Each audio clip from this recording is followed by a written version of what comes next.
the scripture back. Jesus. This is Jesus talking, no? Let's look at that. So you will be known as true children of the Most High God, having his same nature. That's what God too does. For your Father is famous for his what? Kindness to heal even the thankless and the cruel. God does things for people who are thankless and cruel. Human beings who are terrible, God will make the sun shine for them and they will lift their hands and curse God. And yet God will make the night the sun set for them again. God will let them breathe. God will let their lungs expand and contract. And they will use their voice or their voices to insult God, and he will not shut down their vocal cords because he's working at something. He's working at getting them back to himself. I'm talking about loving the unlovable. Very tough assignment to do. Loving the unlovable. Why are some people unlovable? Why are some, maybe before I talk about why are some people unlovable, who are unlovable people? Let's write this down. Who are unlovable people? There are people that don't believe in your God. They don't respect your God. They don't even believe in you. They don't respect you. They don't respect what you believe. No. They don't believe in your God. They don't believe in you. They don't believe in your church. Unlovable people, they are crazy. They have crazy attitude, bad behaviors. They are people whose lifestyles offend you. They are people who every time they relate with you, they test your spirituality by pushing you to the boundaries. Yes, they are the people that get you out of your comfort zone. They test your patience. They provoke you always and stretch your grace. These individuals are people that make you uncomfortable all the time. Every time you show up in the office, at home, in the neighborhood, anytime you get on the bus that's taking you to work, when you meet them in the marketplace, they are your neighbor. You don't even know how God paired you, how you don't even know how they ended up having the next shop to you. You don't like it, but they bought the shop, they didn't rent it. That's the saddest part of it. So they are not going anywhere. They'll be with you for a long time.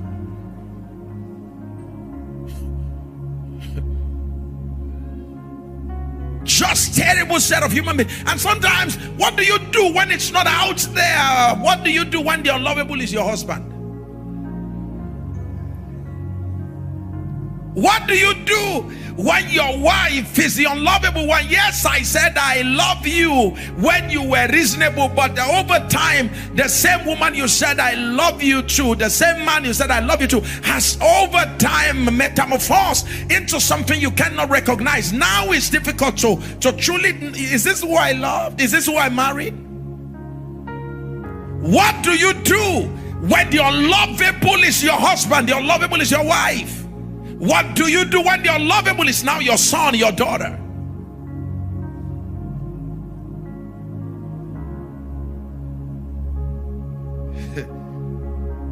Question is, why are people unlovable? Why do people become unlovable? Number one, it's because of dysfunctional upbringing. When people are raised in such a way, in such a way that they did not experience love, they grew up in a home filled with chaos, criticism, and conflict. They have learned early to survive and not to receive love. All through their childhood days, Dr. Jim Lass, it's all about how am I going to survive? What are you talking to me about loving somebody? Love which husband? All my life, I've never had a man to love. My father never loved me. My mother never loved me. I never had love as an experience. You're telling me to love a man? I don't have a capacity. Such as I have, I want. If I don't have love, stop asking me for love. I didn't receive it when I was growing up. My father never hugged me. My father never spent time with me. And we are beginning to discover over time that women who never had good relationships with their father, healthy relationships with their father, always have dysfunctional relationships with their husband. except there is a change in orientation. Young men, all of you who are not married in this church, look up and let me talk to you. Nobody's telling you, but I'm going to tell you right now, because it's what I call the cry of the silent. All right, many men are married, including pastors, bishops, and potentates who are married. If God is to open your eyes to the pain that many are going through, you will dare not take these steps of marriage wrongly. There are a few things you never play with as a young man. Number one, never settle in to marry a woman who had a dysfunctional relationship with her father. Please. Now, as I say that, you can choose to, if God says go ahead. Number two, you can choose to marry her if after not having a dysfunctional relationship with her father, she then came into a relationship with a man, a male figure that has now modeled the right relationship with the opposite sex before her. Otherwise, your life will be a painful experiment.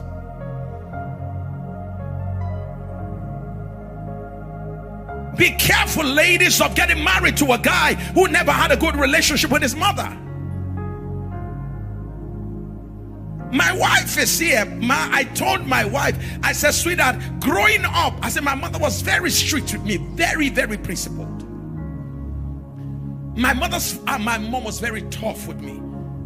Oh, my mother doesn't take nonsense from me.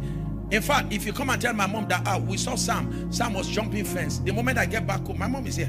The moment I get back home, the first thing my mom will say, I heard you jump fence. I say, mommy, me. Before you say me, we. It's in your interest not to ask questions. Just accept. So if I say, mommy, me, we, you get a slap. Okay? So what did that do to me when I was growing up? It made me, I was always avoiding my mom. Two, anytime my mom is upset, I run away from my mom. I stay away until I sense that I don't get angry. I just stay away until her countenance has gone down. So I'm always studying. So I became hypersensitive at a very tender age. So when I was getting married, I was upfront with my wife. January 3rd, 2002. I proposed January 2nd. January 3rd, I called. I said, this is me. There are only 3 things I need from you in marriage. 3. And I was clear. I said, I'm not a confused man, so I'm not bringing you into my life to be figuring out what to do with me. 3 things I need from you. I said, those 3 things form 10% of what our marriage is going to be dependent on. 90% I will supply it. So I was clear. And one of them I told her, I said, please, there's one thing I don't like. I said, don't accuse me about anything you've not confirmed. Don't do it. Number 2, don't talk to me about a tough thing in a tough way. I said, please, if you want to talk to me, calm down. Don't womanize your conversation with me. Hey, I've had yeah, hey.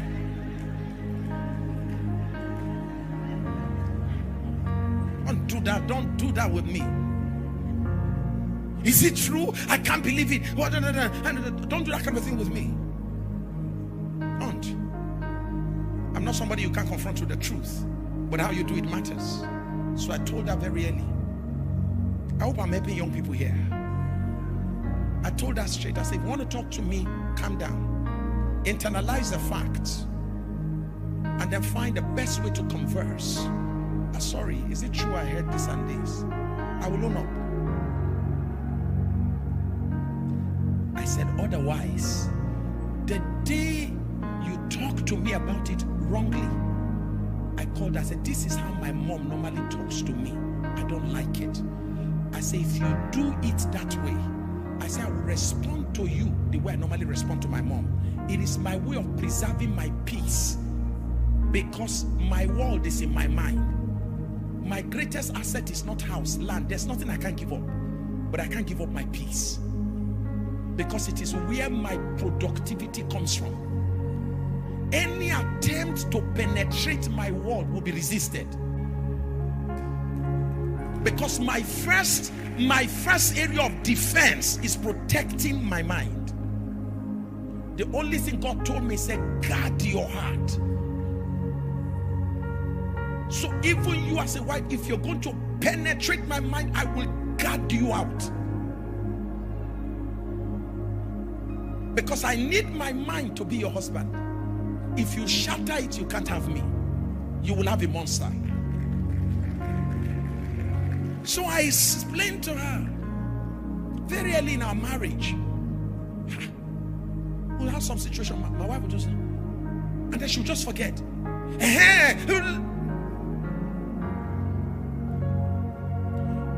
I will call her and say, I thought I told you. And what is it you are saying? I said, calm down. And then when she finished talking, sorry, what you have even said is not what it is. So what was all the noise about? What was it all about? And she had to start growing out of it.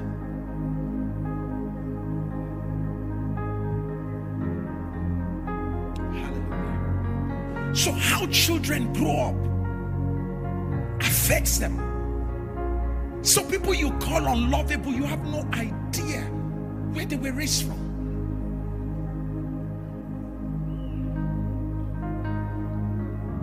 Father never hugged him. My father only held me once. The only memory of my father's hand joining my hand, that's holding on. Because I have other memories of the hands cleaning my face.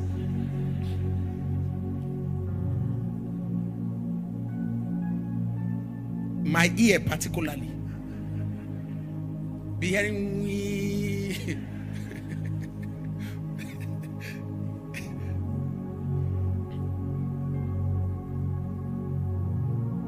So my mom is here. Throughout my childhood days, I can't remember my mom and I holding hands or hugging each other.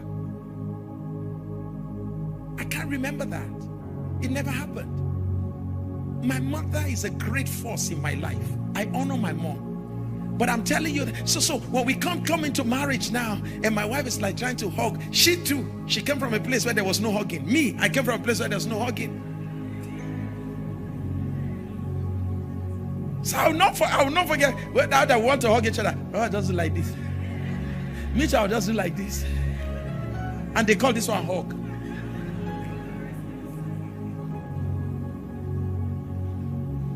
Sorry, am I helping you at all?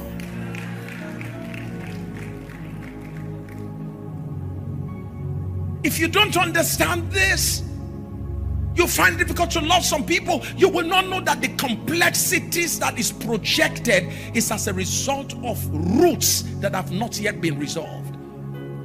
You will not know that people's backgrounds influence how they behave.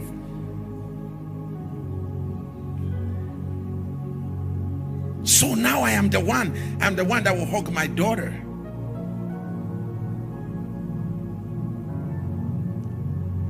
God has worked on me, sir. Do you know that sometimes when you want to, if you never grew up being hugged, have you noticed that whenever you see your partner, in your heart you are holding them, but the moment you want to go, something is restraining you back. You find something is just trying to hold you. You can't explain it. It's your childhood holding back the adult you've become. You must cut the cord between the child and the adult you've become. And for the first time, hold your partner. Break it.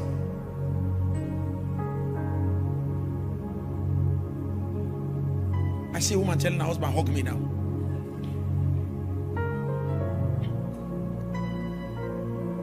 So why are some people unlovable? Dysfunctional backgrounds. Our backgrounds have messed up many of our lives. Many of us here, we are just human doing.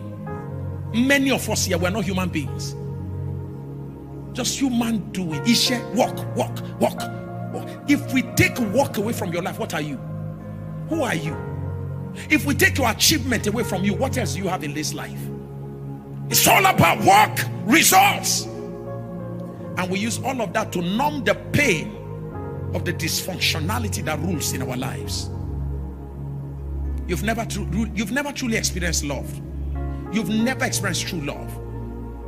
The sad part, Pastor Shegun Sajimi, the sad part is that in most cases, people who grew up from dysfunctional background, God in his mercy always send them what I call a compensating partner. Have you noticed that?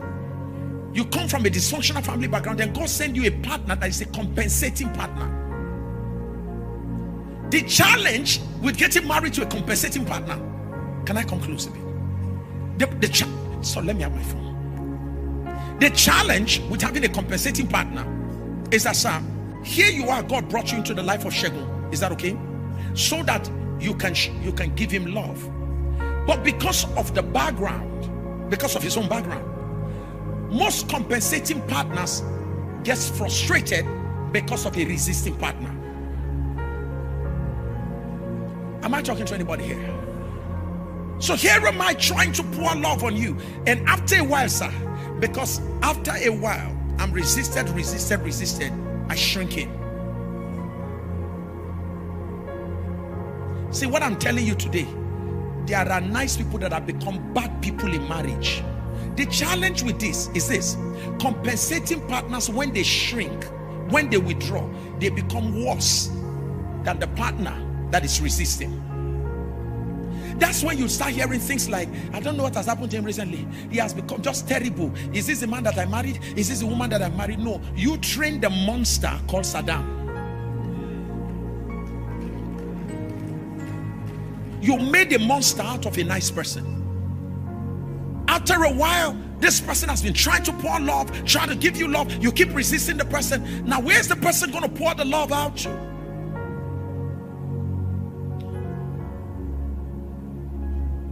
Many of us don't know how to receive love. Did you hear what I'm not going to say it in a hurry. I say you don't know how to what? Receive love. Somebody had to look at me to my face and say, Reverend Sam, he said, you are a giver. He said, Reverend Sam, you need to learn to be a receiver. I never knew that you should pray to receive the grace of receiving.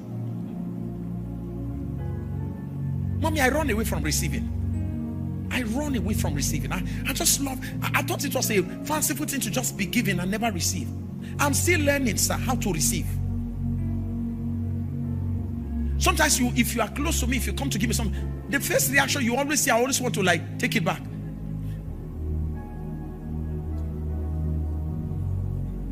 Don't think I am spiritual for not receiving. It's a bad thing. Because I grew up providing for myself.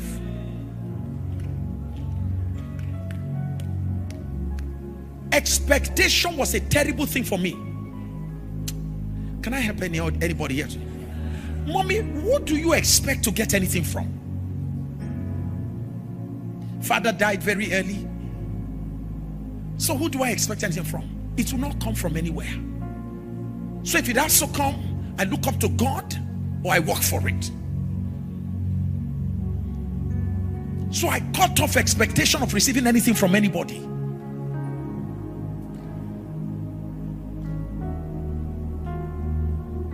That is why in the early days of the church, I would tell you, I said, Pastor Shegun, I said, we want to do program. I said, man of God, I said, we want to do something, 10 million naira, 50 million naira. I will now be shouting inside church. Remember, I hate that thing. And I said, may God bless us. I'll tell him, I said, may God bless us. I said, we'll run this program, we'll not call anybody. As wonderful as that sounds, sir, it is my safe haven.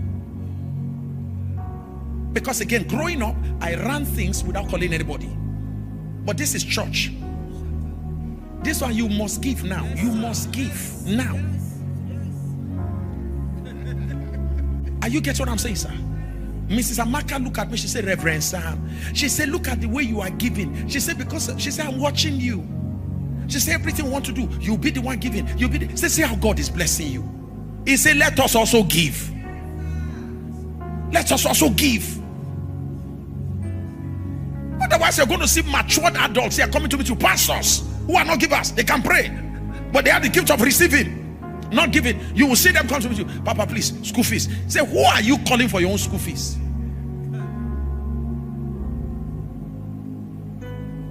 Unlovable people are not bad people.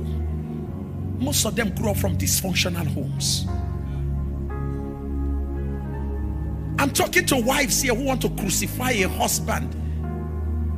I don't know why, Papa, he doesn't send me text message. Who sent him text when he was growing up? Which one? Let me ask you a question. What do you expect him to send? When he is to text, what is it to send now? What is it to write? Somebody who never had a text from anybody saying, my son, I love you, you are such a fantastic person. How is he going to compose one?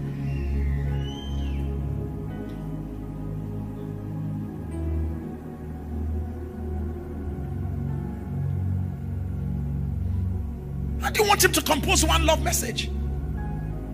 The man carries phone. I want to text my wife. What do I? Then you just hear, good afternoon.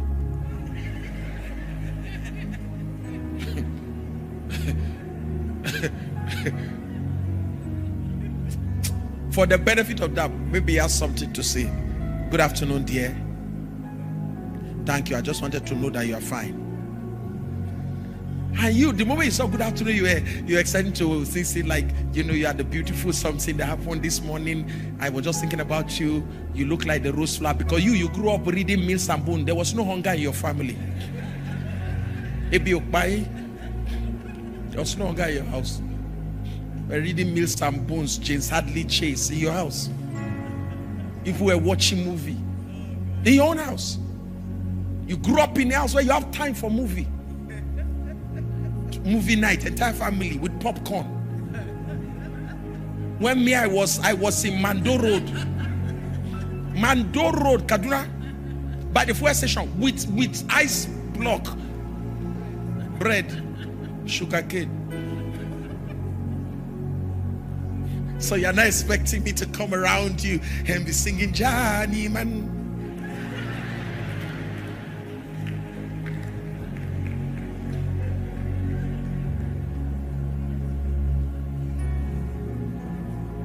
My husband is unlovable. He doesn't show romantic. What is the word?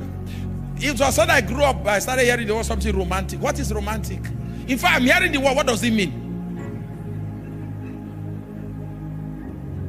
Romantic. What? You grew up in a place where you grew up in a home. God bless you. Fine family. Your daddy will hold you. Fantastic father. Your dad will hold you, hug you, and kiss you on the forehead. I don't know.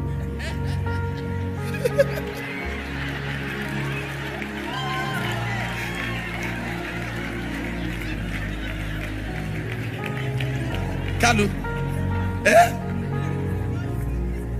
kiss you on the forehead, and you're like, oh my God, you're even so used to it. It's regular. You now married me that never, not kiss from afar. I'm so, yeah, thank you for sympathizing with me. This is the first sympathy I received today. Thank you. Now I'm getting healed. Are you getting where the drama is coming from? And you label the person is unlovable. What you don't know is the history. You don't know my pain.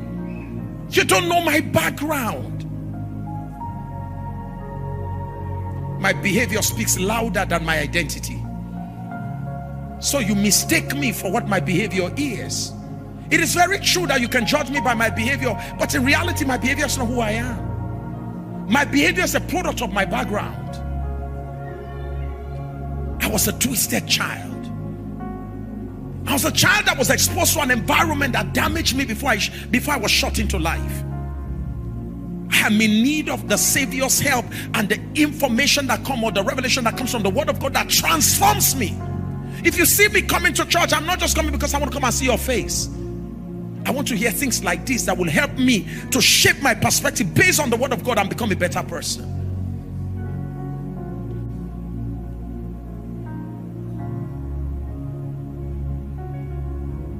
I'm unlovable, and I'm not excusing it.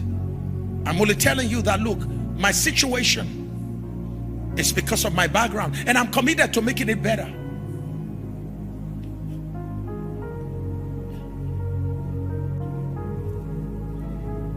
I'm unlovable because of my childhood trauma. Can we get down to our traumas? Sweetheart, I'm talking about what you don't want to talk about. Huh? Obama, good to see you, my boy. Huh? Good boy. That's my, he has grown tall to me now. Look at that. All of you remember Obama. He's tall to me now. Love you, boy. So here's the point. Our traumas. Everybody here dressed up with fantastic dresses and good hair and beautiful makeup. But what is the foundation? Traumas we don't want to talk about. Names you don't want anybody to call because they trigger tears out of your eyes. Rapes. And mothers who will tell you to keep quiet and never talk to anybody about the rape that happened to you. Fathers you run into their hands for safety, only for them to violate your faith. Come, sweetheart. Come. That's why we come to church. Can mama come around?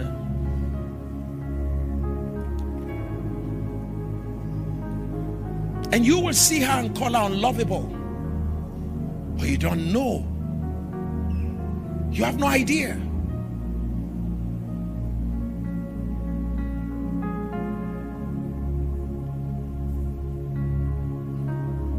You don't know what people go through every Sunday.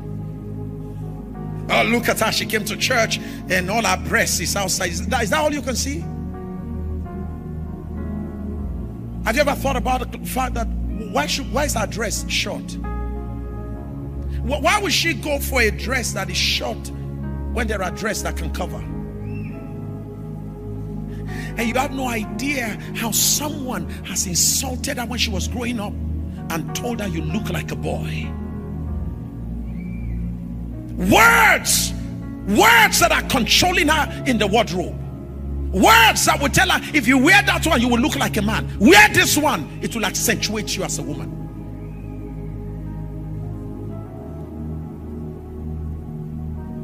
You call her unlovable. That girl, she's crazy in the church with all the words she's hearing. Listen, she's hearing the words, she's trying to change, but there's something she's fighting with on the inside.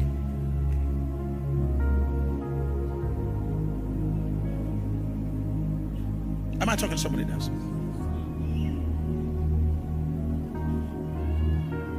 People are not essentially bad. Life makes people what they become. Whilst we take responsibility for what we've become, it's important for you to know that you don't judge us based on what we become. We are better than what we are. We are better than what we are doing. We can be better than this. Don't crucify me, help me. Don't throw me out of your life, because if you do, somebody else will pick me up and clean me up, and you will be amazed what I become after you throw me away. And then you would have missed the opportunity of being part of my history. Let's walk with each other. All seated here, nice faces, same seats, but we're not from the same background. We've all had different traumas in our lives. Somebody lost a father very early. Somebody saw father dying and couldn't help. I had a very terrible trauma growing up. I saw my father looking for blood, and nobody in the family was willing to help. Just 1 pint of blood, sir. Just 1 pint of blood. My father was in the military hospital in Yaba, Lagos, and they said my father should get a pint of blood. And I went to my uncles, and one after the other, every one of them pushed me away. And against medical advice, I called my friend Dr. Moji. I said to him, I said, sir, I need your help. He's a lab scientist. I said, take my blood. He said, no, I would never do such a thing. He said, you are very young. I said, sorry. It's the only hope I have. My father, that's the only thing I can say, my father. He says, against medical advice. I said, sir, do it. Look, I won't die. And I laid there and I gave him my right hand and I said, Jesus, as the blood is leaving my hand, as my innocent faith, I said, Jesus, as the blood is leaving my hand, let your blood be entering my body. Innocent faith. And that's how I gave him my hand, and my blood was taking 1 pint of my blood. As soon as he took my blood, I stood up immediately. I said, hey! He said, come. I said, what is it? He said, even adults, when they donate their blood, they sit down for hours or whatever and drink Maltina. I said, sir, if you have Maltina, bring it.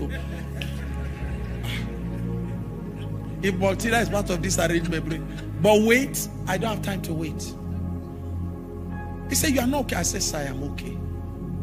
He carried Maltina and milk, he gave me. I drank his Maltina. And I jump out of the place. The man could not believe it. I stand before God and I'm telling you. The man followed me to the bus stop, thinking I was going to fall. I carried the blood to the hospital and I dropped it for my father to have blood transfused. As a teenager, I got to my father. He says, Shegun, have you gotten the blood? I said, yes, daddy.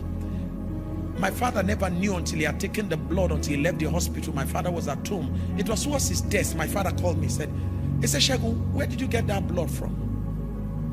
And I said, daddy, I couldn't lie because I was a Christian. I said, daddy, I donated the blood. My father said, what? My father went quiet from that moment. A few days later, my mother called me and said she's talking to my father and that my father is not responding well to her. At about 1, 2 a.m., I went to, she said, go and see your father. I went to my father and he started blessing me. That was all he started doing. Just started blessing me, blessing me, blessing me. After he blessed me, he said, I think it's better for me to go home than to stay. He said, you gave me your blood. I said, daddy, that's over now. He said, no problem. That was the last conversation we had with my father, and he passed. 2 hours later, my mother woke me up. She said, I'm talking to your father, he's not listening. I came down and said, he was gone. 7th of July, 1992, barely a few days ago.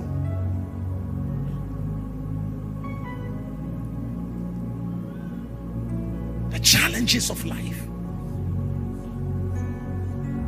You don't know what that did to me. So I buried my father. The very day I buried my father, people were arriving, the same people I called. They were now arriving the village for party. 6 o'clock, 6 on the dot. We buried my father. We arrived at the village about 3 o'clock, buried my father around 4, 5, 6 o'clock. 6.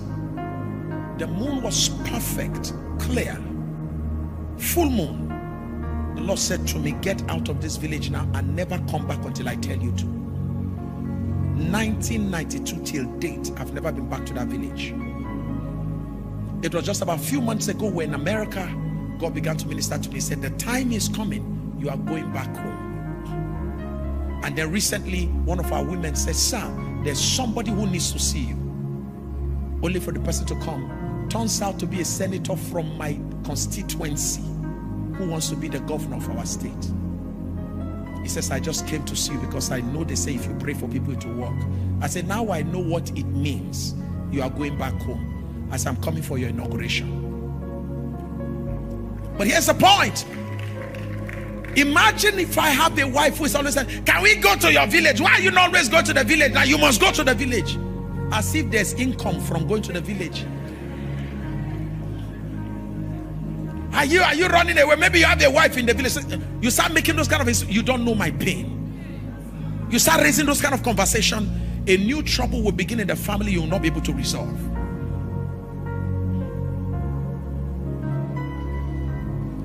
People are deeper than what you see.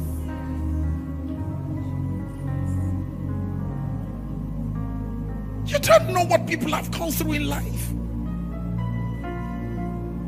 A girl was telling me her own father raped her from age 8 to 13.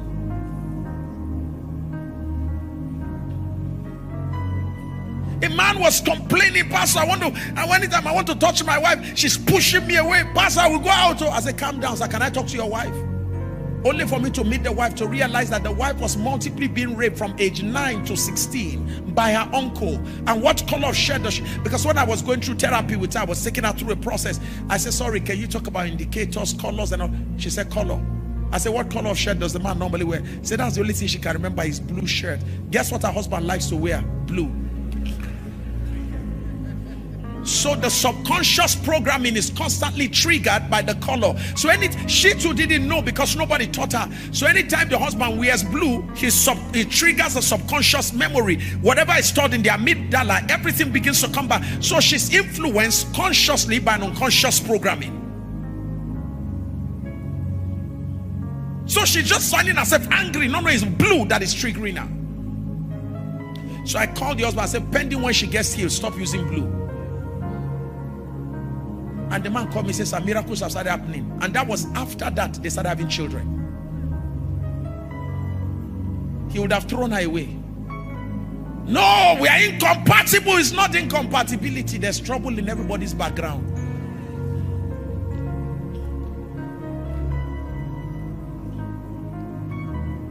Trauma. With due respect to my wife here, Ashago, we'll be driving. My wife is inside the car. My wife will just raise her head. You just see my wife will do like inside the car. Sir, somebody is about to cross the road far. My wife will say, stop, stop, stop.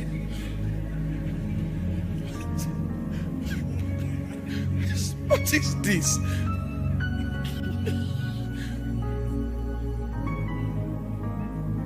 So I'll just be driving. She said, slow down, slow down. I said, what is the problem? I am on my lane. She said, it's beside you, it's beside you. I said, what? I am on my lane.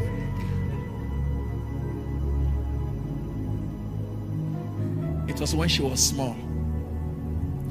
That was Ikeja Cantonment, had an accident. She had an accident when she was small. And you know, because of how many of us grew, you have an accident, you grow up and become an accident. Because where do you go to for trauma? Where will you carry money and go and meet a therapist? Your own done better. Even if there is a therapist, the more he says, how much? They tell you, say it's just 1,000 naira. God go heal me. Carry my hand. With hunger, I go and do therapy. I've been therapy myself. Am I talking to anybody here?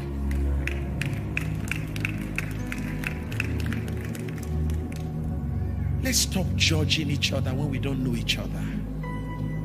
Sunday service is too short for you to use it to judge people.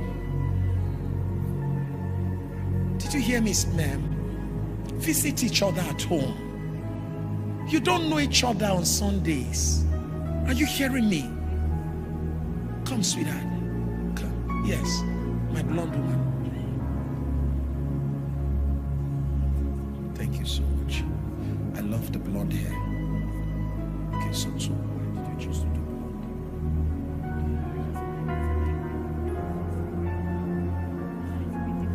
That's why you choose to do blonde. Fantastic. Blonde is the color you chose for today. So next week. So next week we'll carry your natural hair.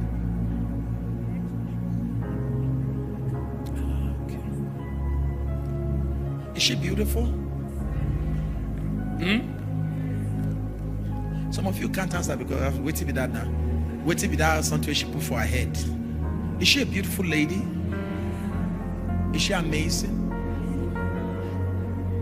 Why do you think she had a blonde on? Can anybody tell me? If you guess it, I'll give you money. Why do you think she has a blonde on? It does. It suits our own color. We try. Somebody told her. Somebody gifted her. Sorry?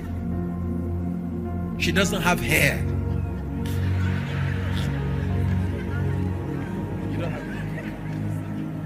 She has hair.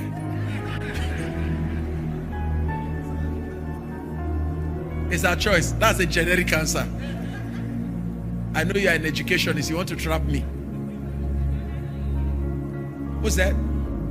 Yeah, what's the answer? She ran out of options.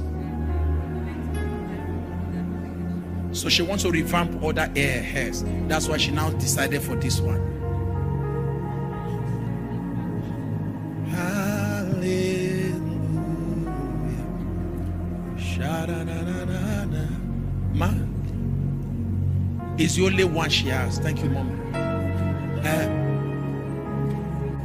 It's a Gen Z trend. Fantastic. Ma, it fits her. It boosts her confidence. So all our women in Africa should better, because they need this, to boost our women confidence need to go up. They need this boost. Okay, she got it from her sister. The hair under is bad. She's planning to do the hair again, so she got this one from her sister.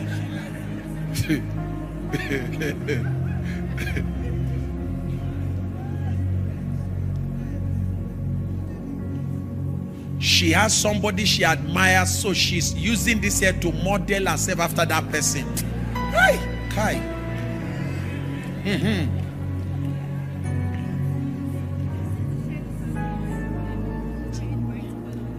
Since the shirt,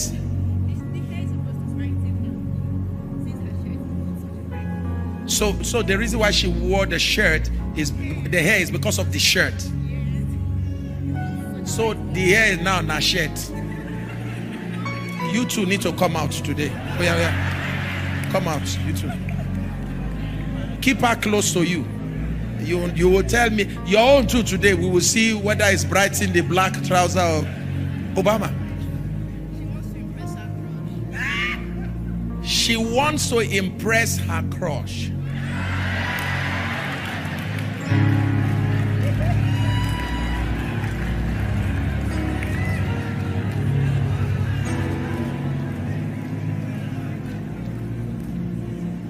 Are you telling me something? No, that's not an answer. Come on, sweetie. Mommy, it's fashion. Fantastic. It enhances her color. Now, do you know why I had to do this today? I did this today to show you. Can you see all the various opinions? Can you see how we judge people? If I didn't give you opportunity to say it, that's what you are thinking. That's what you're thinking. Whatever you've seen expressed here today is what you're thinking about her. And there are many that have never said their own. Because if those ones are said, they are Hiroshima and Nagasaki bombs. We can't recover, not even her. The only reason, tell us the only reason why you did this. Thank you, sir. Thank you, sir, for this opportunity. The only reason why I did this was because I just wanted to wear it, and I felt like it would be good for me to wear it today, and then I'll wear another color on Sunday. And you talked about your shirt? Yes, sir. My shirt is blue, and then I'm wearing a dark blue trousers, and my hands are painted sky blue also, so I felt a bright color should bring out my look. That's it. She's not doing it for anybody. She just thought about her colors and decided to do this. See where your mind has it. So you are the one that have come close, right? So go get yourself some pizza, huh? And you too.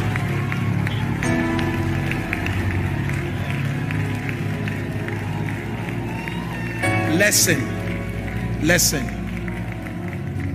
Should I come back again? Sorry, stay there. Stay there.